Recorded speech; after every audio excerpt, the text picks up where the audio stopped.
நம்ம வீட்ல மறைந்த முன்னோர்களோட படத்துக்கு ஏன் மாலை போடுறோம்னு யோசிச்சிருக்கீங்களா?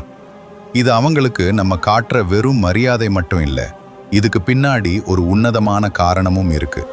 வாழ்க்கை நிலையற்றதுங்கிறத உணர்த்துறது தான் மலர்கள். காலையில பூத்து மாலையில வாடுற மலர்கள் போலத்தான் மனித வாழ்க்கையும். பிறந்த உயிர்கள் ஒரு நாள் மறையும் அப்படிங்கிற வாழ்க்கை தத்துவத்தை இந்த மாலை நமக்கு ஞாபகப்படுத்திட்டே இருக்கு. ஆன்மீக ரீதியா பார்த்தா இறந்தவர்கள் தெய்வத்துக்கு சமமானவர்கள். அவங்க படத்துக்கு மாலை போட்டு வணங்குறது மூலமா அவங்களுடைய ஆன்மா சாந்தி அடையும்னு, அவங்களோட ஆசிர்வாதம் நம்ம குடும்பத்துக்கு கிடைக்கும்னு நம்பப்படுது.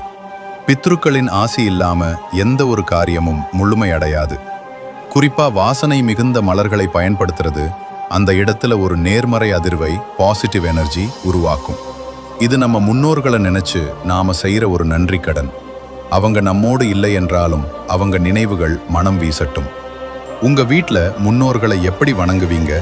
கமெண்ட்ல சொல்லுங்க. மேலும் ஆன்மீக ரகசியங்களுக்கு சப்ஸ்கிரைப் பண்ணுங்க.